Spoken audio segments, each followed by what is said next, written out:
Oh, this thing's finally getting fixed. Got enough brakes to get over here by clipping off the broken line. But it's going to take a pressure washer to it and clean it up because it looks pretty bad. Put that back on and close it. Put some gas in it because either the gas gauge has quit working or someone borrowed gas. Or it's leaking gas. But I better roll this window up too. But yeah, it's gonna get clean.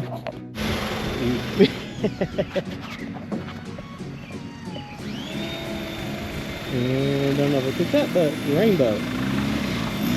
Longtime viewers of the channel will remember our 1999 Kia Sportage EX, what we lovingly call Tort the Racing Turtle, or Tortlage the Sportlage as Crazy Kit calls it sometimes.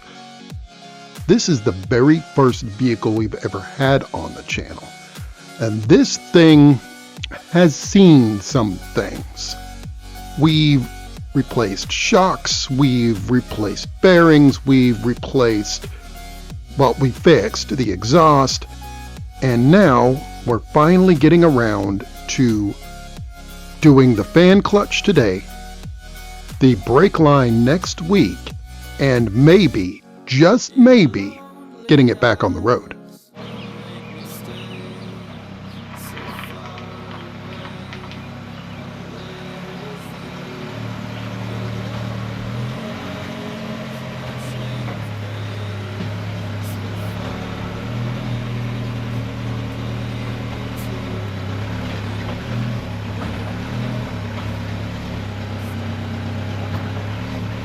Yes, we're doing brakes today, if you haven't guessed yet. On Crazy Girl Project. Where am I at? Okay. For the 1999 Kia Sportage. Sportage with a blown brake line on that side, hard line. Yeah. But it's currently clipped off with a pair of lockdown pliers, vice grips, but I still have almost no brakes.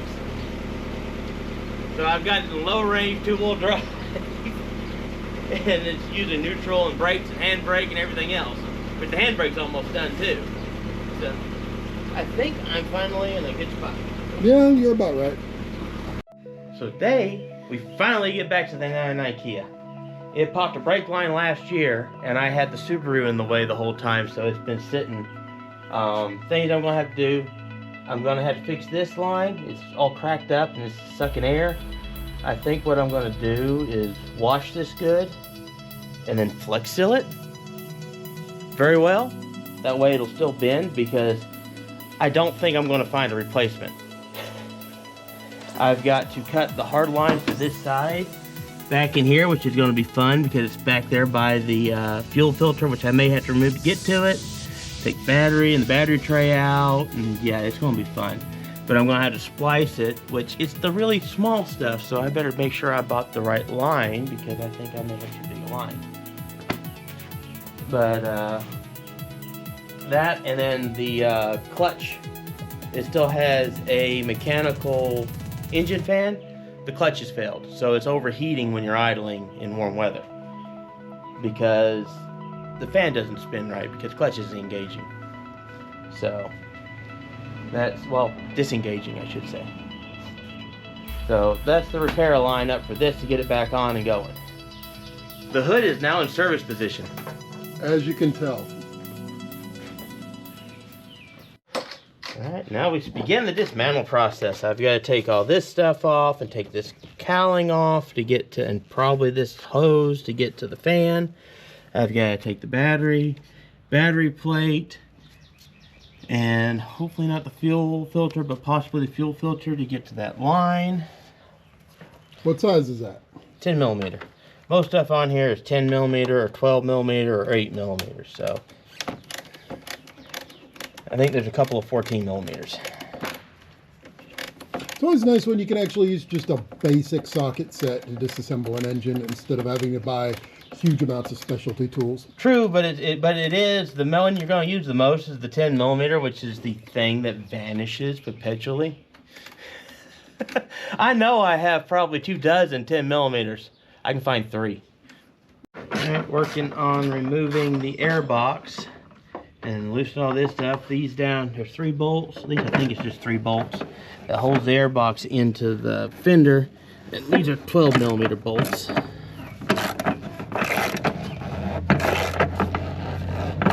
Where's the other 2? One there, and one back over here. Okay. The other one's right here.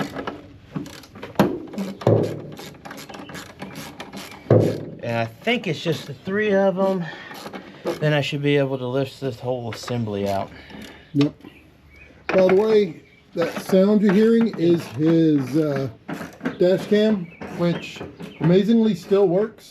It's just on a crash sensor, so. Yep, and I keep crashing. Yeah.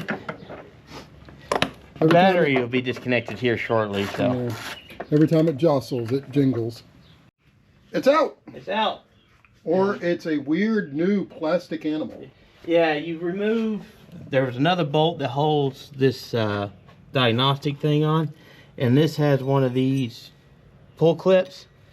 You just have to get a screwdriver under it and pop it out here. They're kind of a pain in the butt. I think I may have broke the clip, but whatever.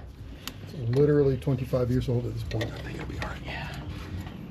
Good. And then let's get this broken line off that's completely broken. I am going to have to see if I can't find a replacement, but I don't think I'm going to be able to. But yeah, that's a problem.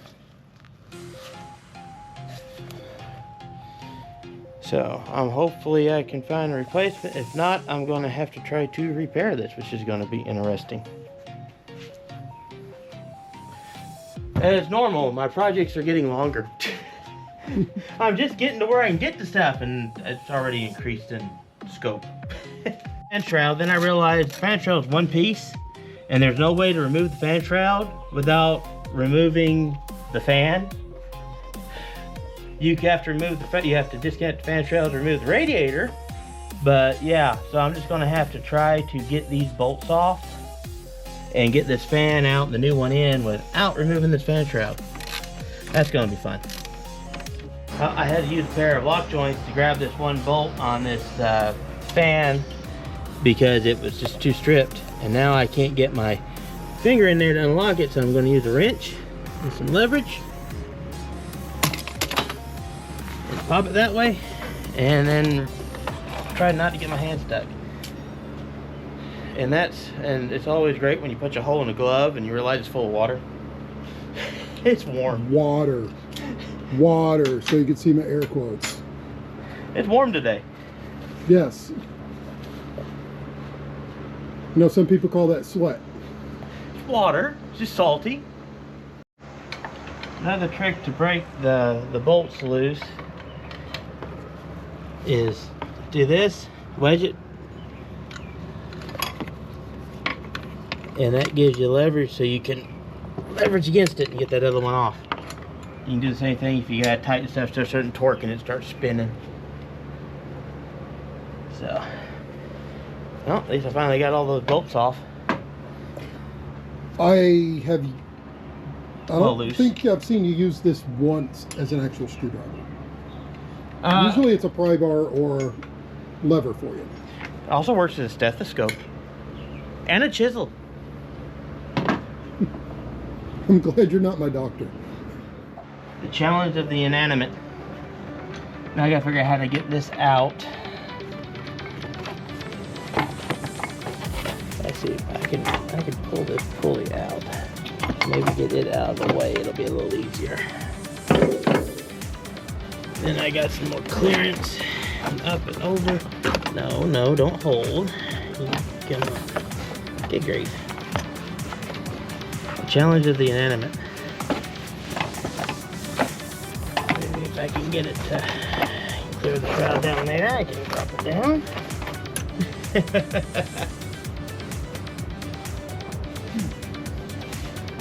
Arguments for two-part shrouds. But I really don't have to remove this radiator.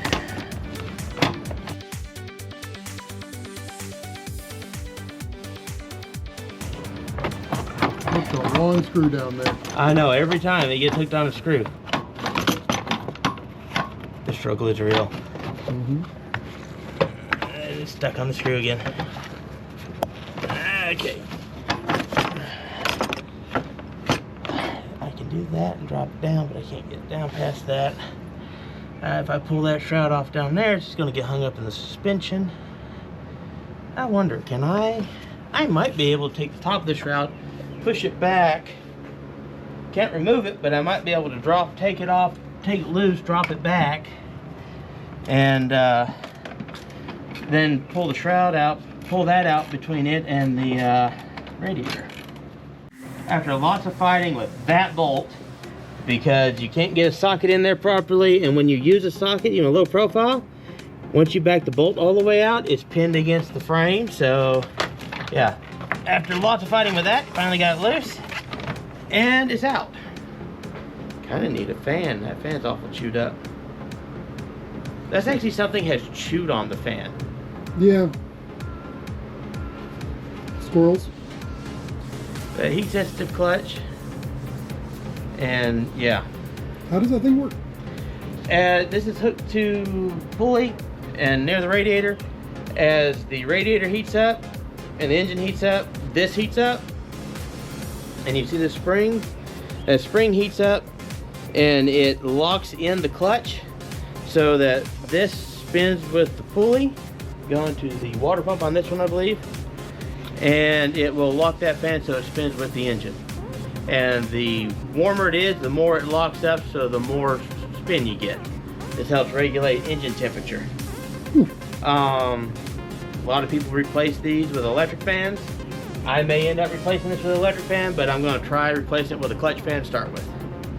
Alright, we got the new one, and I am removing these bolts. There's 10mm bolts that hold the fan to the clutch.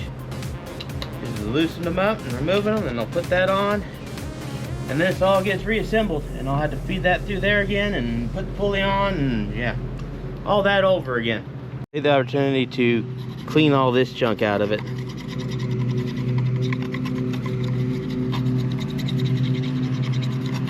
Probably hose it off too. Might as well take advantage of the chance to clean it.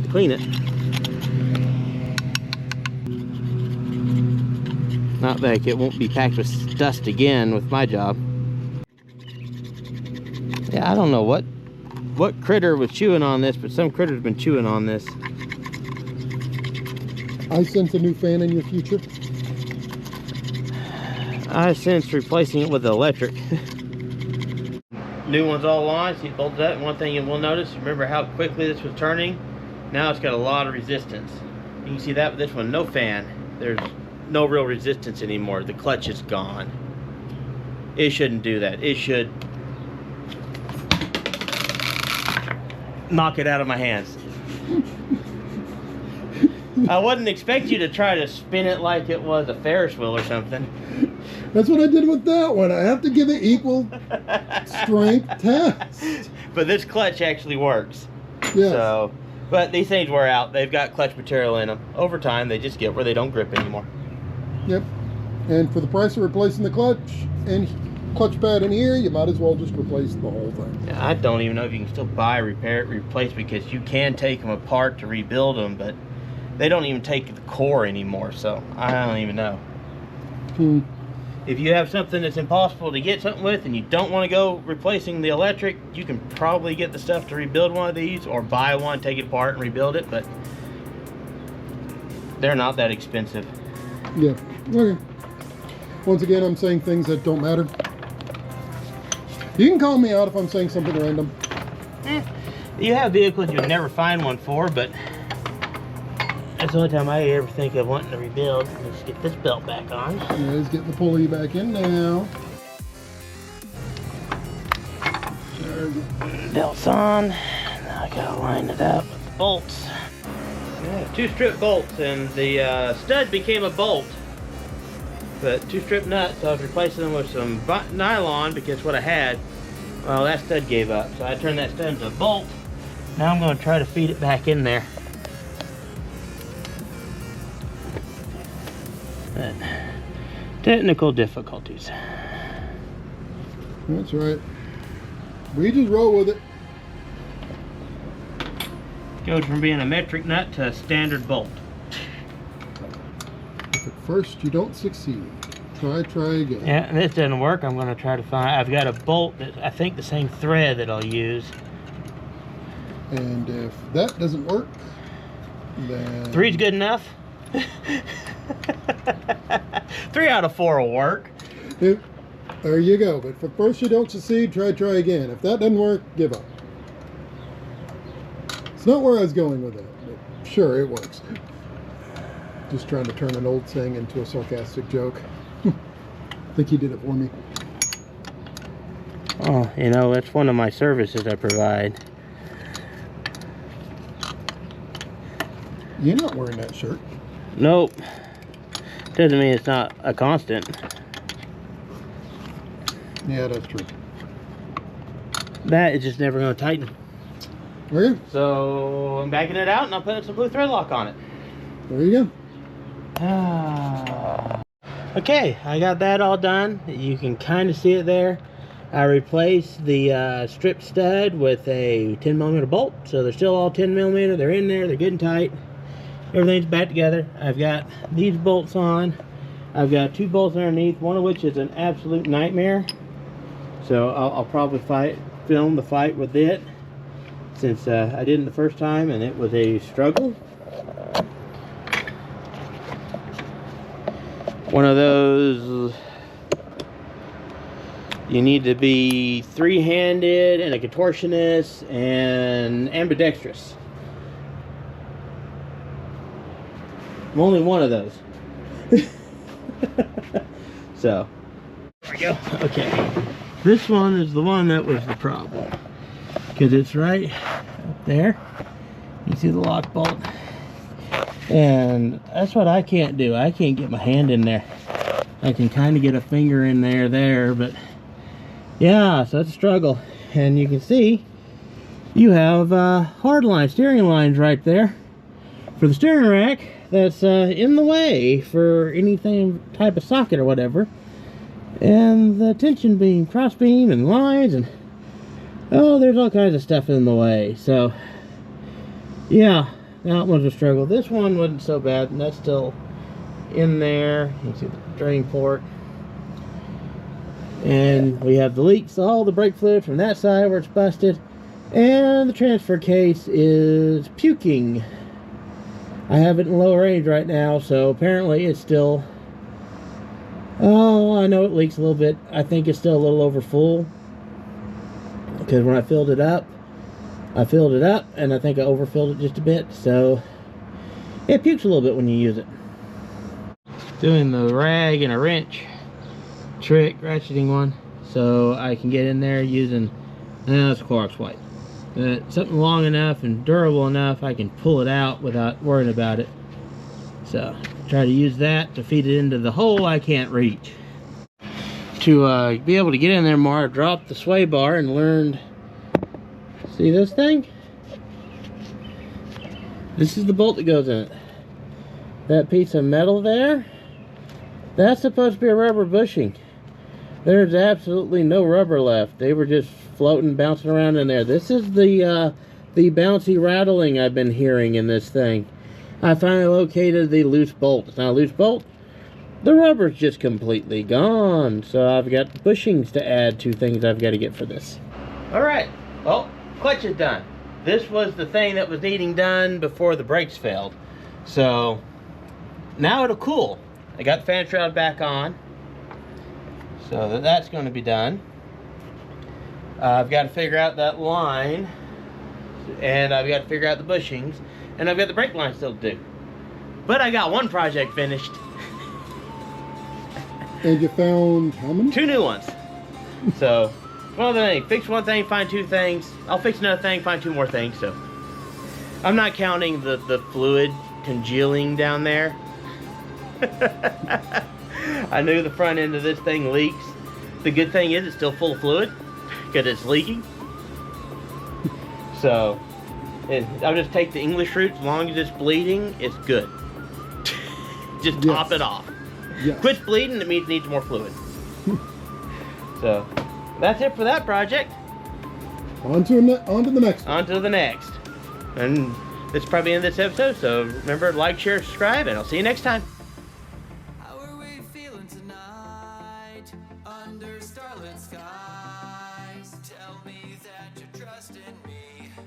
far can we go? Living like Bonnie and Clyde, watch our worlds collide.